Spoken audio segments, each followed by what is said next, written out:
Donc ensuite, une fois l'objet terminé, je vais vous montrer maintenant comment réaliser une mise en plan 2D de cet objet. Donc une mise en plan 2D, en fait, c'est un plan 2 dimensions qu'on peut imprimer sur une feuille papier, hein, d'accord? Donc on peut y importer en fait les dimensions, les cotations de l'objet pour pouvoir par exemple ensuite le fabriquer, hein.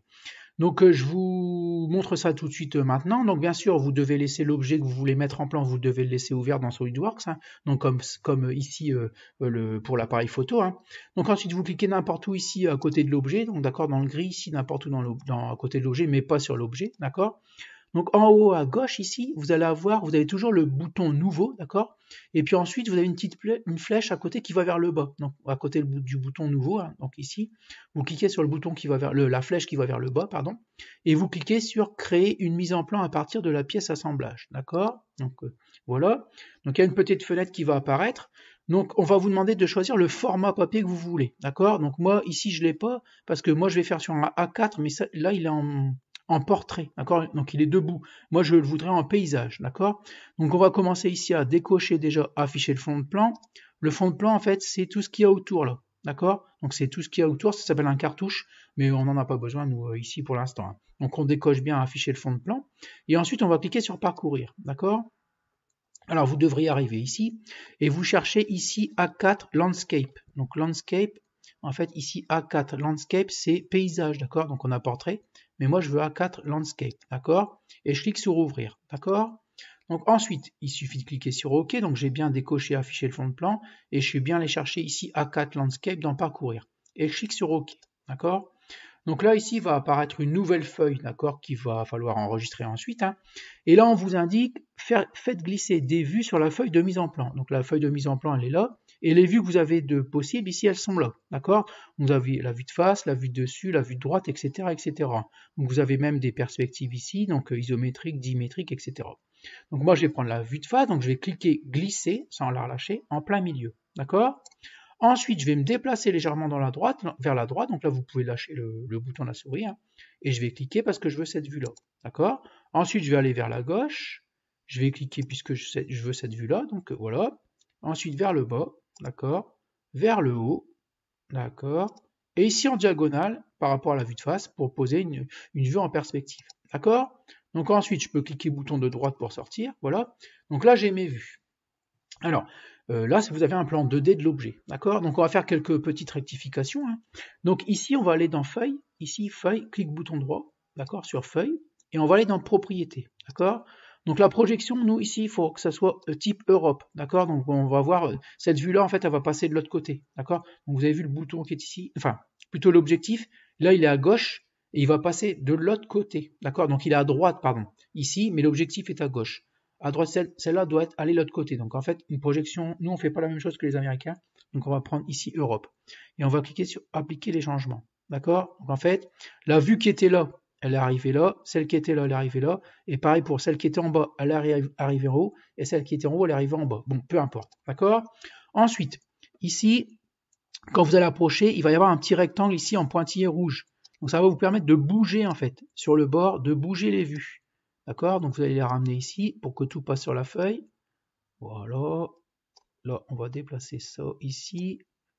Voilà. Celle-là, pareil, on va la ramener là. Il faut que tout passe sur la feuille. Ok. Donc là, on est bien dans la feuille. On va même pouvoir descendre un peu tout ça. Voilà. Voilà. On met ici. D'accord. Donc là, vous avez un plan 2D, en fait, de l'objet que vous venez de dessiner. D'accord. Donc voilà, on peut fignoler, hein, donc on va un peu plus par là. Voilà. Voilà. Donc là, c'est à vous de voir, hein, c'est à vous de voir ici un peu comment vous voulez faire. Ensuite, ici, on va insérer en fait les cotations, d'accord, puisqu'on a besoin des cotations, des dimensions. Donc, alors, vous allez aller, donc si vous êtes dans mise en plan, vous allez dans annotation, d'accord, objet du modèle, d'accord. Vous cochez bien les deux ici, il faut que les deux soient cochés, d'accord, et vous cliquez sur valider. Voilà. Et là, on a inséré toutes les cotations. Alors, le seul bazar, c'est qu'il va falloir cliquer, glisser dessus, sur chaque cotation, pour les remettre correctement, d'accord. Donc là, j'ai la 14, par exemple la 20. Là, elle n'est pas trop mal. Il y en a quelques-uns ici, quelques-unes de cotations, pardon, à sortir du dessin. D'accord. Donc ça, il faut les sortir. Voilà, on va les sortir. Donc là, c'est à vous de les sortir une par une, les cotations, d'accord, pour qu'elles ne soient pas dans le dessin. Donc là, il y en a une aussi ici, vous voyez, 10. On va la mettre là, d'accord. En fait, il ne faut pas que vos cotations soient dans le dessin. Donc il faut les sortir. D'accord. Donc là, je la sors. Celle-là, alors il faut regarder sur quelle vue elle est. Donc celle-là, elle est plutôt vers le haut. On va la mettre plutôt ici. D'accord? Donc c'est à vous de sortir ensuite une par une les cotations. Voilà, en cliquant, glissant dessus. Pour que ça soit joli en fait. Hein. D'accord? Donc là, 1 mm. Il faut absolument le sortir du dessin. Donc en fait, il ne faut pas que dans votre dessin, il y ait des cotations. Il ne faut pas qu'elles se croisent non plus ici. Donc là, c'est pareil. Donc c'est un peu compliqué. Hein. Donc des fois, vous êtes obligé de les mettre de l'autre côté. Ça vous arrange. D'accord? Alors vous pouvez aussi, ici, encore une fois, écarter vos vues. D'accord? Ouais, oui, cette cotation de 6, moi je l'ai éloignée, mais elle fait partie de ce dessin-là. Donc de cette vue-là, pardon. D'accord? Donc là, on va revenir ici. Voilà. Et on sait que diamètre, etc., etc. Vous avez vu? Donc là, c'est un petit peu fastidieux. Alors, si vous en avez beaucoup, en fait, par exemple, voilà, on sait par exemple, alors je vais vous montrer. On sait par exemple que tous ces congés-là, ces arrondis-là, ils ont un diamètre 5. Donc vous n'êtes pas obligé de tous les mettre. Donc vous pouvez faire clic droit, je pense, dessus. Clic droit, et non, on ne peut pas le supprimer. Je pensais qu'on pouvait supprimer. Donc si on clique juste dessus et on fait supr au clavier, voilà, donc on l'a supprimé, on a supprimé en fait des cotations. Alors faut pas tout supprimer, hein, d'accord? Il faut supprimer vraiment celles qui sont en doublon, d'accord? Donc par exemple comme on sait que tout est en rayon de 5, celui-là, hop, on va faire ça, on va faire supr aussi, supr, voilà, et on a supprimé en fait quelques cotations. Alors faites attention, il ne faut vraiment pas tout supprimer, hein, d'accord? Et on doit retrouver en fait toutes les dimensions que vous avez mises quand vous avez réalisé l'appareil photo, d'accord? Donc le 50 par 80, épaisseur 20, etc. D'accord? Tout ça, on doit le retrouver. Donc par exemple ici, je vais cliquer glisser, 80, d'accord? Donc c'est bien la longueur en fait, la longueur de l'appareil photo, d'accord? Donc à vous de vous organiser, vous pouvez éloigner des vues, hein, d'accord? Pour gagner un petit peu de place. Donc là, ici, voilà. Puis ça, à la limite, c'est pareil, celle-là, on peut la mettre, on peut essayer de la passer en bas si elle passe, hein, ou voilà, bref, à vous de voir. Hein. Après, c'est à vous de vous organiser, mais en fait, faut que toutes vos vues et vos dimensions passent sur le dessin, hein, d'accord? Donc à vous de vous arranger.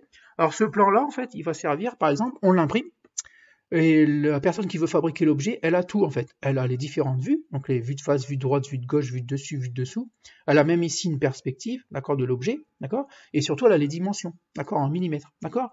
Donc ça, bien sûr, il faut aller l'enregistrer. Hein. Donc vous n'oubliez pas ici de cliquer sur enregistrer, d'accord. Alors, confirmer la mise à jour de la vue, vous mettez oui. Alors mettre à jour les vues avant d'enregistrer, voilà. Et vous allez l'enregistrer au même endroit que votre appareil photo, d'accord? Donc vous, ça sera dans le dossier personnel, d'accord?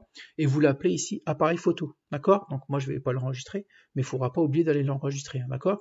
Donc parce que ça, moi je vais l'enregistrer. Parce que ça en fait c'est différent en fait. Alors si je réduis ici, si je réduis là, vous avez toujours ici derrière votre appareil photo, d'accord? Donc ça je vais le réduire aussi. Donc vous avez ici vos deux objets ici, voilà, donc là, pardon, là, vous avez votre appareil photo comment dire, en 3D, en 3D, enfin en 3D, et vous avez votre mise en plan, d'accord? Donc voilà pour la mise en plan.